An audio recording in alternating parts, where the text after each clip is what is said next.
2018 সালে খালেদা জিয়া গ্রেপ্তার হয়ে যাওয়ার পরের থেকেই কিন্তু লন্ডনে বসেই তিনি এই দেশের নেতাকর্মীদের সাথে যোগাযোগ রাখছেন, তিনি দল পরিচালনা করছেন, একই সাথে তিনি বিভিন্ন সময় সরাসরি যুক্ত হয়ে আমরা এই মুহূর্তে কিন্তু সরাসরি দেখতে পাচ্ছি একেবারে সেই মুহূর্ত, এক্সক্লুসিভ মুহূর্ত। তারেক রহমান তিনি তাকে দেখা যাচ্ছে বাংলাদেশের মাটিতে, জুবাইদা রহমান রয়েছেন সাথে, একেবারে সেই মুহূর্তের চিত্র এয়ারপোর্টের ভেতরে আমরা দেখতে পাচ্ছি তারেক রহমান ধীরে ধীরে এগিয়ে আসছেন। 17 বছর পরে সেই নিস্তব্ধতা, সেই নীরবতা, সেই উচ্ছ্বাস, আবেগ এবং মানুষের যে প্রত্যাশা, অনেক প্রশ্ন সব মিলিয়ে এই মুহূর্তে তারেক রহমান বাংলাদেশের মাটিতে তিনি হাত উঁচু করছেন, হাত উঁচু করছে সবাইকে। সেখানে যারা দূরে যারা অপেক্ষা করছেন তাদেরকে তিনি খানিকটা কুশল বিনিময় করছিলেন, তিনি সেখান থেকে তাদেরকে অভিবাদন জানাচ্ছিলেন, অভিবাদন গ্রহণ করছিলেন এবং একই সাথে এই দৃশ্য আমরা কিছুক্ষণের মধ্যে আরও হয়তো দেখতে পারবো। এই মুহূর্তে আমরা রয়েছে একেবারে শাহজালাল আন্তর্জাতিক বিমানবন্দরের ভেতরে, যেখানে ইন্ডিপেন্ডেন্ট টেলিভিশনে সরাসরি আমরা এক্সক্লুসিভ দেখাচ্ছি তারেক রহমান এবং তার স্ত্রী এবং তার কন্যাকে সাথে নিয়ে তিনি এগিয়ে আসছেন এবং আর কিছুক্ষণের ভেতরেই তিনি কিন্তু তার যে গাড়িবহর সেই গাড়িবহরে উঠবেন। এই মুহূর্তে আমরা যদি একটু নীরব থাকি, দর্শক আপনারা দেখুন যে তারেক রহমান এবং তার সহকর্মীরা এয়ারপোর্টের ভেতর থেকে তিনি বেরোচ্ছেন এবং সেখানে গণমাধ্যম কর্মীরা অর্থাৎ তার সাথে যারা রয়েছেন তারা রয়েছেন, আর অন্যান্য গণমাধ্যম কর্মীরা তারা কিন্তু বাইরে রয়েছেন। এই মুহূর্তের যে চিত্র সেটি দেখতে পাচ্ছি আমরা,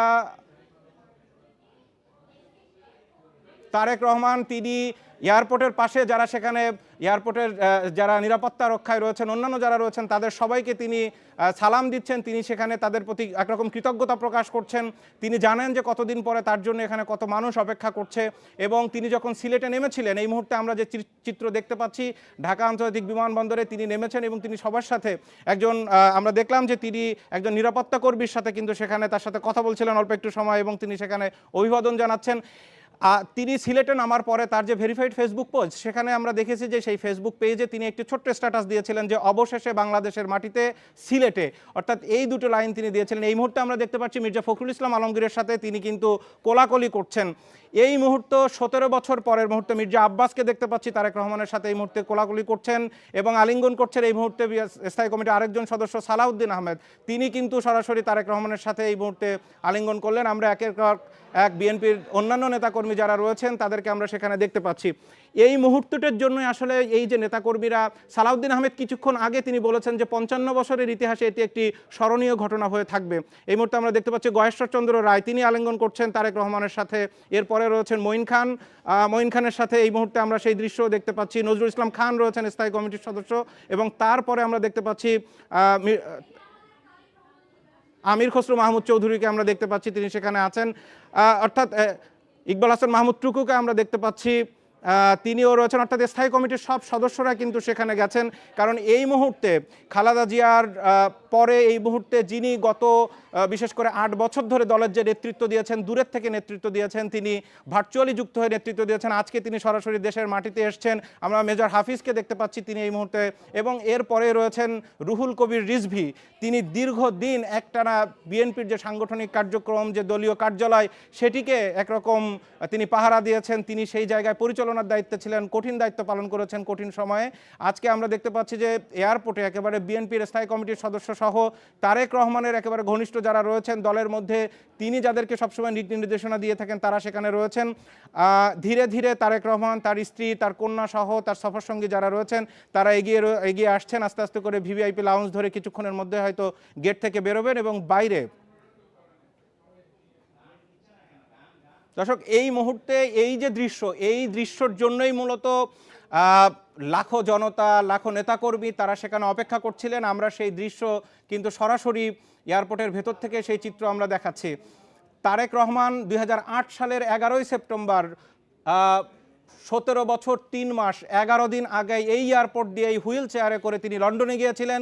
যেদিন তার কয়েক ঘন্টা আগে চিকিৎসকরা বলেছিলেন তার মেরুদণ্ডের হাড় ভেঙে দেওয়া হয়েছে, এমনভাবে ফেলানো হয়েছে মনে হচ্ছে ওপর থেকে কাউকে একটা বস্তু যেভাবে ফেললে যা হয় সেই চিত্রই কিন্তু ডাক্তার বর্ণনা করেছিলেন। যেদিন 11 সরকারের সময় নির্যাতন করে তিনি হুইল চেয়ারে দেশ ছেড়েছেন, আজকে আমরা দেখতে পাচ্ছি 17 বছর পরে তিনি সেই বিমানবন্দর দিয়েই বাংলাদেশের মাটিতে এসছেন এবং তার নেতাকর্মীদেরকে তিনি অভিবাদন জানাচ্ছেন। আজকে তিনি অনেক পরিণত, অনেক সুস্থ, আজকে তিনি অনেক প্রত্যাশা, অনেক চ্যালেঞ্জ তার সামনে, সেই বিষয়টি তিনি বিভিন্ন সময় কিন্তু নেতাকর্মীদের বলেছেন।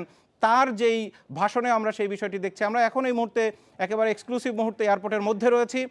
তারেক রহমান সহ তার সফরসঙ্গীরা ধীরে ধীরে সামনের দিকে এগিয়ে যাচ্ছেন, অর্থাৎ আর কিছুক্ষণ পরে তারা বাইরে বের হবেন, কারণ সেখানে তাদের জন্য যে বিশেষ বুলেট প্রুফ গাড়ি সহ যে বাস রাখা হয়েছে তাতে করে যাবেন। এখানে একটি বড় বিষয়, এখন পর্যন্ত আমরা সেই বিষয়টিতে নিশ্চিত না যে তারেক রহমান এখান থেকে বেরিয়ে তিনি যখন বাসে যাবেন, যেহেতু দুই পাশে একেবারে এয়ারপোর্ট থেকে শুরু করে কাওলা হয়ে খিলক্ষেত কুড়িল বিশ্ব রোড হয়ে যেই সমাবেশ স্থল এক্সপ্রেসওয়েতে সেই পর্যন্ত হাজার হাজার মানুষ দুই পাশে রয়েছে, তাদেরকে তিনি আসলে গাড়ির উপরে বা রুপটপে দাঁড়িয়ে তিনি সেখানে অভিবাদন জানাবেন কিনা আমরা জানি না, কারণ একটি নিরাপত্তার প্রশ্ন রয়েছে।